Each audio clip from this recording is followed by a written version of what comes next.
Jadi untuk pertemuan ini kita akan melanjutkan perjalanan kita dari bawah dalam inti bumi ke luar, yaitu masuki ke litosfer dan kerak bumi, tempat di mana kita berada sekarang. Nah, jadi seperti yang masih diingat di pertemuan pertama, kita bahas interior bumi dari dalam sampai luar dengan kedalamannya seperti ini. Kita punya inti dalam yang bentuknya adalah padatan, kemudian kita punya inti luar yang bentuknya cairan, dan karena bumi kita berotasi membuat kita punya jadi geomagnet atau medan magnet bumi. Kemudian kita punya mantel yang isinya adalah batuan dengan berbagai macam perbedaannya, dan juga kita punya kerak gitu. Dan kemarin kita juga bahas LVZ atau low velocity zone. Nah, saat di zoom ternyata di bagian kerak ini kita bisa lihat ada kurang lebih ini pembagian yang lebih detail lagi gitu. Jadi kita punya kerak itu ada dua, ada yang disebut dengan kerak benua dan juga kerak samudra. Kerak benua ini dari namanya dia akan mewakili atau menjadi benua sekarang di bumi. Kemudian kerak samudra ini biasanya adanya di dalam laut gitu ya, di dasar laut.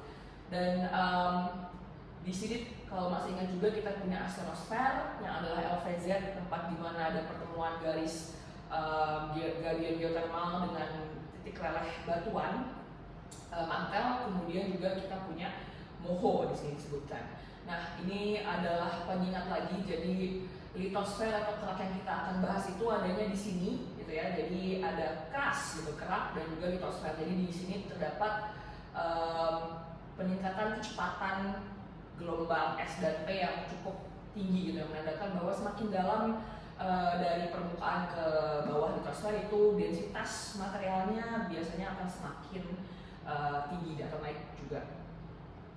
Nah, kemudian pertanyaan berikutnya adalah apakah tebal litosfer ini selalu sama di seluruh bumi gitu kan? Jadi saat dipetakan ini menggunakan metode geofisika didapatkan bahwa ketebalan litosfer kita itu bervariasi. Jadi dari yang sangat-sangat tipis, jadi 0 itu ada, jadi yang tempat yang nggak ada litosfernya atau disitulah tempat di mana litosfer terbentuk, sampai ke 350 km, itu tebal sekali.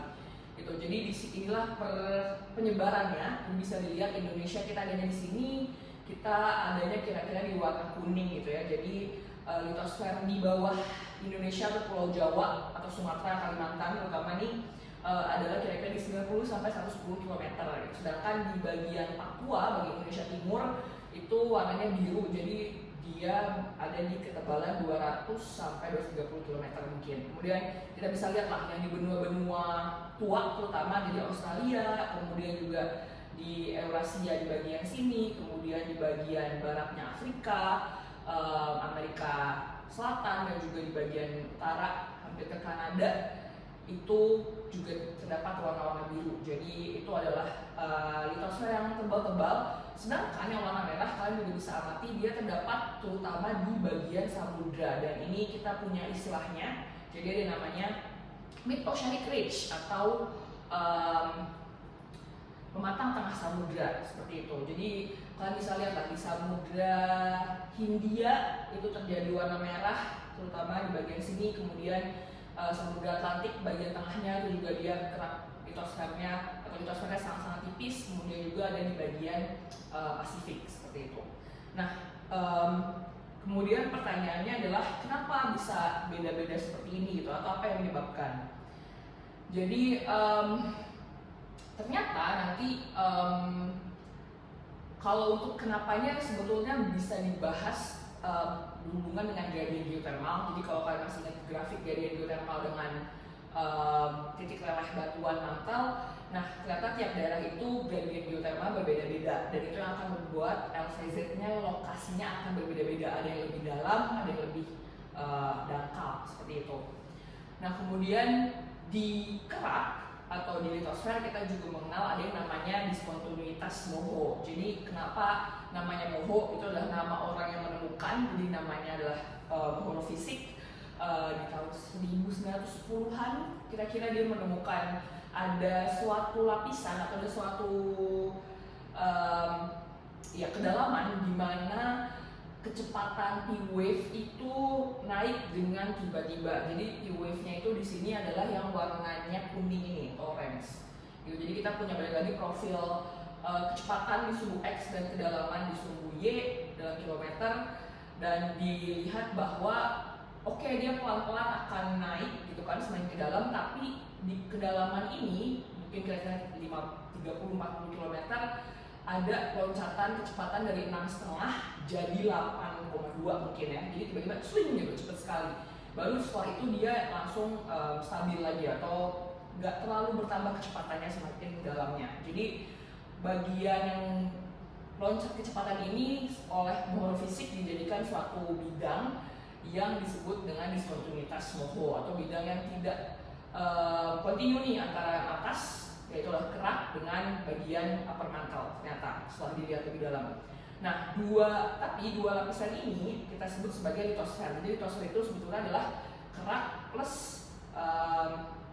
upper mantle atau mantle bagian atas. Kemudian yang bagian belok ke dalam ini adalah, kalau masih ingat di pertemuan pertama kita bahas sebagai LVZ gitu kan, dia kecepatannya mundur atau turun, low velocity zone. Jadi LVZ ini benar-benar adalah dasar dari si litosfer. Nah, yang bergerak sebagai lempeng itu adalah si litosfer ini gitu. Jadi bersama-sama dia berjalan di atas LVZ. Nah, di Moho itu sebetulnya apa yang terjadi lagi selain tadi dari biofisikanya? Kita lihat ada loncatan kecepatan. Loncatan kecepatan ini kita bisa translate, kita bisa anggap sebagai perbedaan densitas yang tiba-tiba langsung naik gitu kan. Jadi di sini kita punya batuan kerak gitu dengan densitas kira-kira 2.800 kg per meter kubik. Kemudian tiba-tiba kita punya bagian upper mantle yang densitasnya di sini gitu kan. Nah, ternyata pas dilihat juga mereka berdua ini batuan, jadi mereka bukan liquid kayak tadi di LVZ, tapi mereka batuan, dan ternyata batuannya akan berbeda gitu. Di bagian atas dia warnanya lebih tidak hijau, kalian bisa lihat nama batunya adalah gabbro, sedangkan yang di bagian mangkal tadi kita sudah sempat lihat ada olivin, itu mineral penyusun dari batuan peridotit seperti itu. Di sini ada istilah LAB. LAB itu adalah litosfer, asthenosfer, boundary. Jadi asthenosfer itu tadi si LVZ kalau masih ingat juga. Nah, kerak bumi itu ada dua. Jadi bagian kita lagi bahas bagian atas tadi ya, si keraknya. Tadi ini kerak, ini si upper mantle. Upper mantle sebenarnya semua sampai sini, tapi bagian mantle yang berbeda. Nah, di sini kita punya kerak benua, itu dia lebih tebal. Kalian bisa lihat, kita akan bahas lebih detail lagi.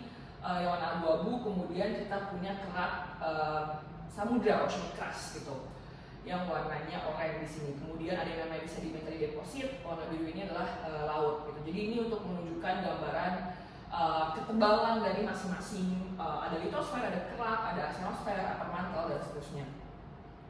Nah, kita akan bahas satu-satu. Jadi dari kerak samudra di sini warnanya marun merah tua. Di sini kita punya tempat di mana kerak samudra terbentuk, tempat lama keluar. Ini sini oceanic ridge. Tadi kalau masih di peta tebal litosfer adalah tempat-tempat yang tebal litosfernya 0 sampai 10 km mungkin. Nah, di sini terbentuk kerak samudra baru dari magma yang keluar dari mangkal seperti itu. Nah, si kerak samudra ini dia akan bergerak menjauh dari titik awal pembentukannya, dan dia bisa berjalan menuju kerak-kerak benua seperti itu. Nah, kerak samudra ini ciri khasnya adalah dia karena prosesnya lahir, kemudian jalan, kemudian masuk ke bawah, umurnya sangat-sangat muda dibandingin kerak benua ya. Jadi kerak samudra ini biasanya ditemukan adalah umurnya di bawah 180 juta tahun, karena dia langsung balik ke dalam lagi. Kemudian juga dia tidak pernah bisa tebal sekali, jadi ketebalannya maksimal hanyalah 10 km, itu udah paling tebal. Nah, di kerak samudra itu yang ditemukan adalah apa? Jadi ada yang namanya lava bantal atau pulau lava. Itu suatu bentukan lava, sudah tahu ya. Jadi dia magma yang keluar ke permukaan bumi kita sebut sebagai lava. Biasanya kalau di darat itu warnanya merah atau kuning, lava yang cair seperti itu. Tapi ternyata lava juga bisa keluar di permukaan, di dasar laut. Contohnya di gambar ini, jadi ini biru ini adalah laut. Jadi kalian bayangkan magmanya keluar tapi langsung ketemu sama air gitu. Nah, apa yang terjadi? Akhirnya dia langsung membeku. Nah, membekunya itu membentuk struktur bulat-bulat gitu yang disebut sebagai lava bata atau lava karena bentukannya seperti bantal atau guling lah, seperti itu. Terus untuk batuannya sendiri, tadi kalian udah dengar ada gabbro, ada peridotit. Nah, untuk di kerak samudra itu disebut namanya adalah basalt gitu. Jadi batuan beku juga warnanya kan bisa lihat lebih gelap lagi ya. Jadi bukan hijau, bukan abu-abu, tapi lebih ke arah warna hitam.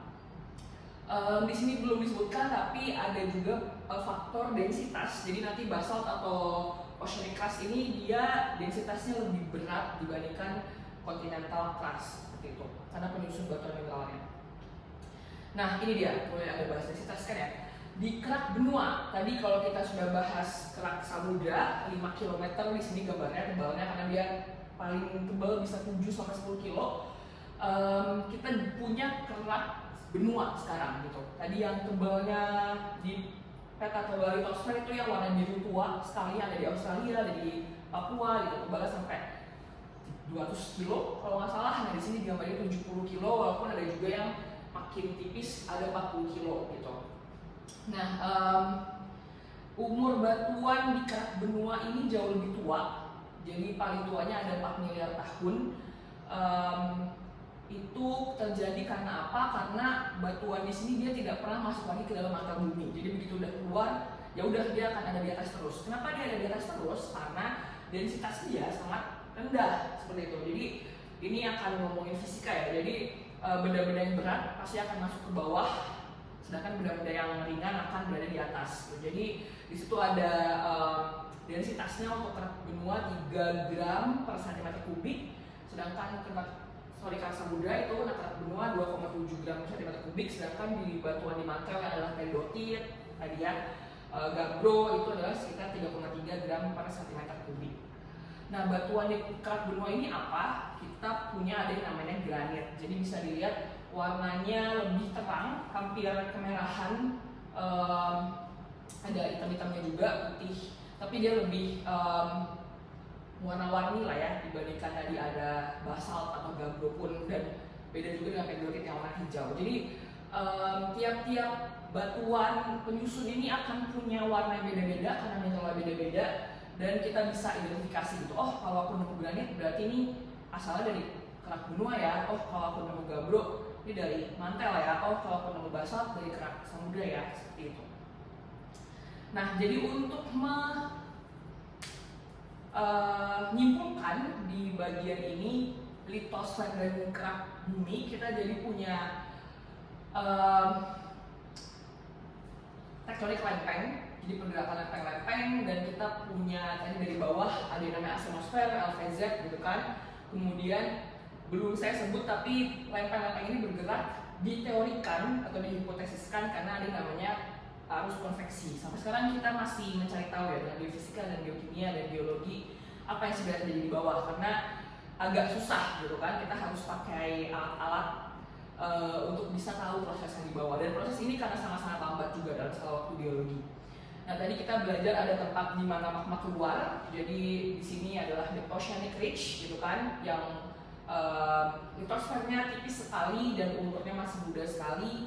Kemudian kita punya kerak benua. Tadi mid oceanic ridge ini magmanya akan berubah menjadi kerak samudra. Kemudian kita punya laut, dan pertemuan di mana lempeng-lempeng bertabrakan kita sebut ada istilahnya subduction zone, zona subduksi. Nah, disinilah biasanya tempat-tempat magma keluar, tempat-tempat lempeng bertabrakan, itulah tempat-tempat terjadi peristiwa geologi yang cepat gitu. Contohnya adalah gempa bumi, itu dia skalanya dalam waktu detik, menit gitu kan. Kemudian ada gempa bumi kalau dia di samudra bisa menyebabkan tsunami. Kemudian juga ada peristiwa gunung api, letusan gunung api gitu kan, dan peristiwa geologi lainnya. Baik, untuk saat ini saya akhiri materi pertemuan tentang litosfer dan kerak bumi. Kita akan ketemu lagi tentang batuan dan apa sih efeknya dari yang kita baru pelajari tentang interior bumi di kehidupan kita sehari-hari.